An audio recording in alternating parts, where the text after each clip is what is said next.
The South African journey is South Africa's multiracial narrative engine that seeks to restore the soul and true identity of South Africa as a diverse universal country above and beyond the African continent. We see South Africa as not just another African country. South Africa is rooted within the African continent, yet its character and essence is not wholly African, but diverse and universal, embracing East and West, in addition to its Africanness.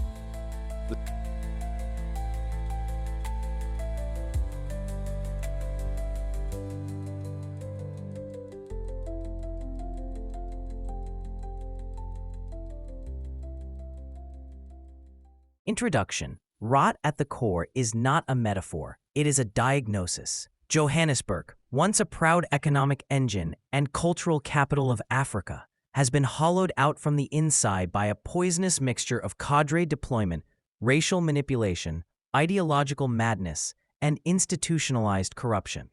This city didn't collapse, it was hijacked by party loyalists with no skills but full of slogans.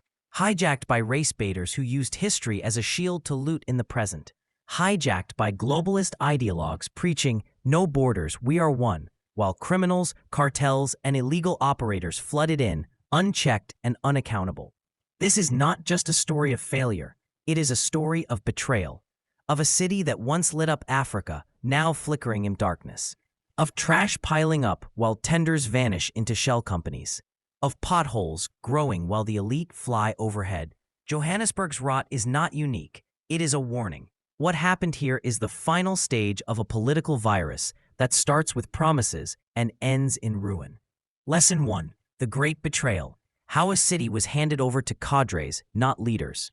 Johannesburg didn't collapse because of money. It collapsed because of men. When the African National Congress came to power, it made a choice, not to build, but to reward. Not to lead, but to control. Instead of hiring professionals, it deployed comrades. Engineers were replaced with activists. Accountants were pushed aside for party favorites. Competence was crushed under the boot of loyalty. What followed was a quiet civil war against merit. Municipal posts became currency in the ANC's internal casino. If you were loyal to the faction, you were in. If you had skill but no connection, you were out. If you raised alarms, you were sidelined or silenced. That's how Johannesburg, a city once run with professional precision, became a playground of tenderpreneurs, ghost employees, and fake qualifications. The entire machinery of the city was bent to serve a political cartel, not the public. Streets crumbled, sewage spilled, buildings burned, electricity vanished for days. Yet the officials smiled behind microphones and spoke in rehearsed revolutionary language. Transformation, inclusion, equity. These were not goals, they were masks, hiding the feeding frenzy beneath. The betrayal was not just of budgets and buildings, it was of trust. Ordinary citizens kept paying rates and taxes. They believed the city was being managed. They believed things would improve. But behind the scenes, the rot was already deep. Cadre deployment is not an HR strategy. It is legalized sabotage. It is the placement of unqualified comrades into critical roles, knowing full well they will fail, and that the party will protect them regardless. The city of Johannesburg didn't die in one day. It died one appointment at a time. Cadre deployment means placing party loyalists, not experts, into critical government roles. It is how a failed activist becomes the head of housing. A cousin with no degree becomes a city manager. A political puppet is tasked with running water, electricity, or infrastructure, and fails miserably. It's the silent killer of cities. The ANC calls it strategy. History will call it treason. Lesson 2. Race baiting as a weapon. How division became a tool of power. When failure became too obvious to ignore, the ruling elite reached for their oldest trick, race. Whenever citizens complained about broken services, they were told they were privileged. When the lights went out and taps ran dry, the public was reminded of apartheid. When tenders were looted and buildings collapsed, the blame was shifted to white monopoly capital. This was no longer about healing the wounds of the past. It was about weaponizing them. Johannesburg became a city ruled by emotional blackmail, where any critique of misrule was met with accusations of racism or betrayal. Race was no longer a discussion about justice. It became a shield for theft. Meanwhile, the same politicians who cried black empowerment were shopping in Sandton, sending their children overseas and signing deals with Chinese billionaires. They lived far from the chaos their decisions created. They told the poor, "You are poor because of whites." They told whites, "You are rich because of apartheid." But the truth, the rich were getting richer, and it wasn't just the whites. A new elite had formed.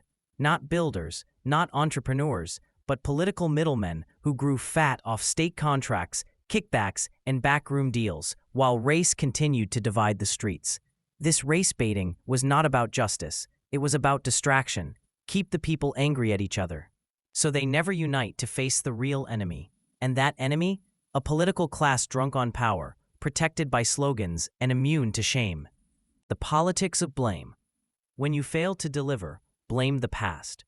When you steal from the poor, blame the privileged. When the city burns, shout, apartheid. This is the race baiter's formula. Collapse the service, blame the system. Loot the budget, blame the boors. Get caught, call the whistleblower a racist. Win votes, repeat. Truth check. There is no white monopoly in Johannesburg. There is a black elite monopoly in tenders, corruption, and impunity. Poor black citizens suffer the most from failed governance, not privileged minorities. Race is real, but using it as a smokescreen is a crime. Chapter 3. The Open Borders Lie. How We Are One became a Trojan horse for lawlessness. The collapse of Johannesburg was not only engineered from within, it was accelerated from without.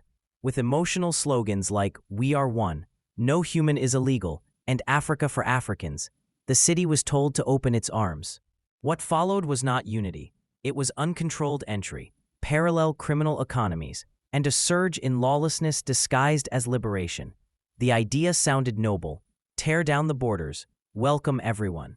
But there was no infrastructure, no regulation, and no plan. This wasn't a humanitarian gesture. It was a deliberate abdication of control, cheered on by politicians too afraid to govern and too hungry for votes.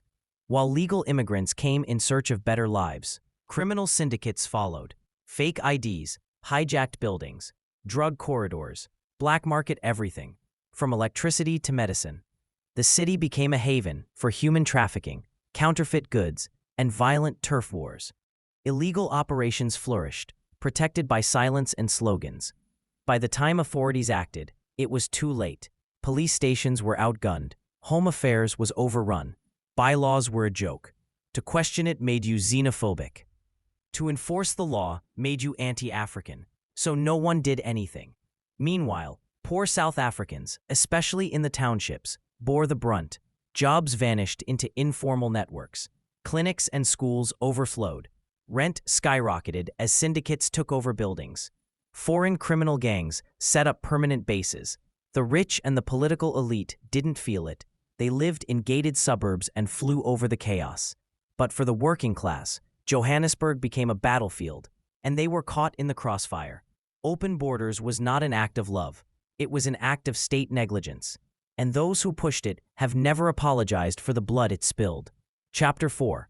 The Corruption Cartel. How tenders replaced taxes and loot became law. In a functioning city, taxes build roads, fix infrastructure, and fund services. In Johannesburg, taxes became bait, and tenders became weapons. Corruption in the city of Johannesburg is not petty. It is not a mistake. It is organized, systematic, and protected. At its heart is the tender system, a machine designed not to deliver public goods, but to feed a political elite and their cronies.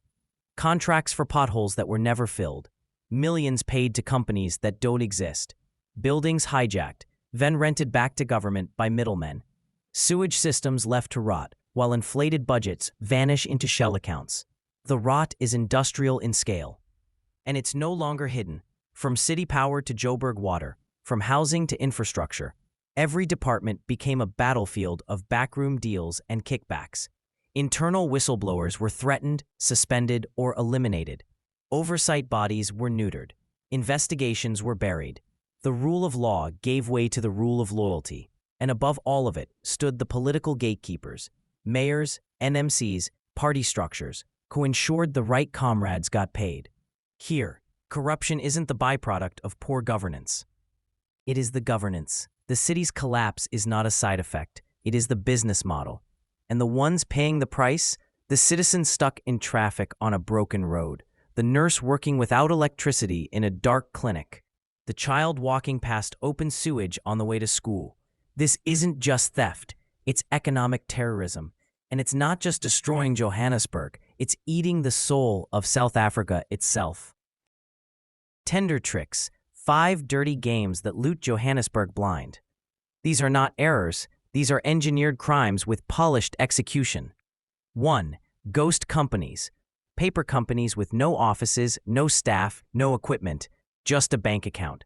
They win tenders, cash out, and vanish, sometimes owned by relatives of officials. 2. Duplicate invoicing. One job, multiple payments, fake progress reports and variation orders. Allow insiders to bleed the budget dry with zero extra work done. 3. Inflated costs. A 500,000 rands project quoted at 5 million rands. The difference? Shared among insiders, politicians, middlemen, and departmental signatories. 4. Substandard work by fly-by-nights. Contracts are awarded to unqualified players with no experience who deliver unsafe, rushed, or incomplete work, or nothing at all. 5. Rent-to-tender networks. Connected cadres use front companies to win tenders, then subcontract the real work to legitimate businesses, pocketing millions for doing nothing. Reminder, this is not random, it's not isolated, it's not accidental, it's the system. Lesson 5. The death of accountability. Why no one goes to jail. In Johannesburg, corruption doesn't end in arrest, it ends in promotion. No matter how blatant the theft, no matter how damning the evidence, no one ever seems to face real consequences. At worst, a guilty official is suspended with pay. At best, they're quietly moved to another department or even elevated to higher office. Sidebar: the wall of impunity, how corrupt officials escape justice every time. In Johannesburg, the higher you steal, the safer you are. 1. Political shielding. If you're connected, we're protected. Party structures close ranks around their own. Investigations get blocked. Reports sealed. Comrades defended. 2. Endless processes. Delays by design. Disciplinary hearings take years. Court cases collapse from lack of evidence. Files go missing. Witnesses disappear. Justice becomes a slow, dying echo. 3. Whistleblower silencing. Those who speak up are fired, threatened, exiled, or worse. The message is clear. Silence keeps you safe. Truth gets you killed. 4. Prosecutorial paralysis. Even when investigations are completed, the NPA often fails to prosecute. Fear of political backlash, resource starvation, or pure cowardice, no one pulls the trigger. 5. Blame shifting and racial smokescreens. Caught red-handed? Just blame apartheid, or the media, or colonialism. The real crimes vanish under emotional slogans. Result: billions looted, no jail time. Lesson 6. From world-class city to failed state zone, the fall of Johannesburg in numbers. Once branded a world-class African city, Johannesburg is now a cautionary tale. The slogans have faded. The truth is now visible in the statistics, brutal, undeniable, and damning. This is not a city in decline, it is a city in freefall. Why? Electricity, lights out, cash gone. Over 10 billion rands owed to Eskom as of latest reports. City Power loses 3 billion plus annually due to illegal connections, non-payment, and internal fraud. Average of 6 to 8 hours of load shedding daily in many suburbs, even with generators in official buildings. Water, dry taps, drenched lies. Johannesburg Water loses over 40% of treated water through leaks and illegal use. At least 33 suburbs go without running water for multiple days every month. Infrastructure over 60 years old collapsing with no strategic plan in place. Waste and sanitation, the city of filth. Pickatup skips collection in many working-class areas due to operational delays. Over 300 illegal dumping sites now active across the metro. Raw sewage flowing openly in areas like Alexandra, Eldorado Park, and Kliptown. Housing, hijacked buildings and scorched humanity. Over 500 inner-city buildings hijacked by syndicates, some rented back to government. Usindiso building fire, 2023, 77 dead. Most victims were undocumented, living in squalor. Still no justice. Government response? Lip service and shifting blame. unemployment and informality. Youth unemployment in Joburg. Over 60%, explosive rise of informal traders and unregulated spaza markets, often controlled by foreign criminal syndicates.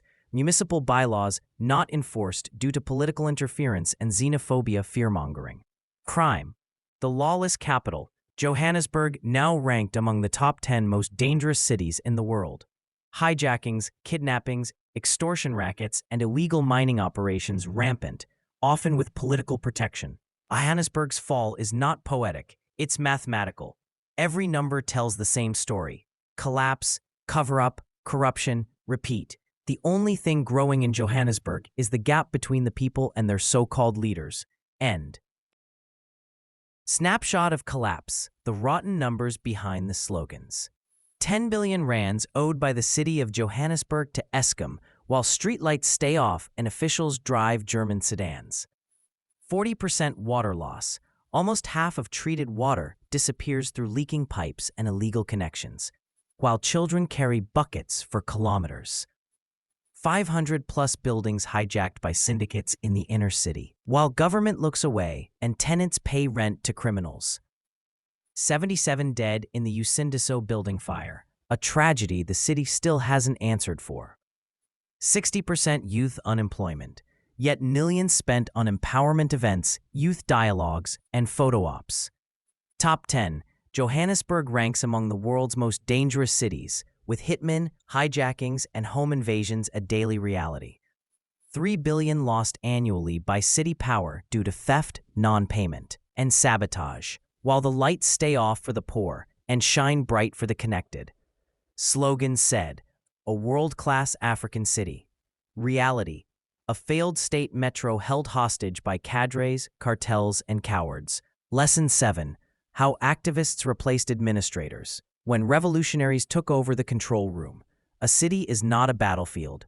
It is a system, one that requires engineers, planners, accountants, and administrators. But Johannesburg was handed not to professionals, but to political activists, revolutionaries dressed in suits, waving slogans instead of spreadsheets, fighting imaginary enemies while the city crumbled beneath their feet.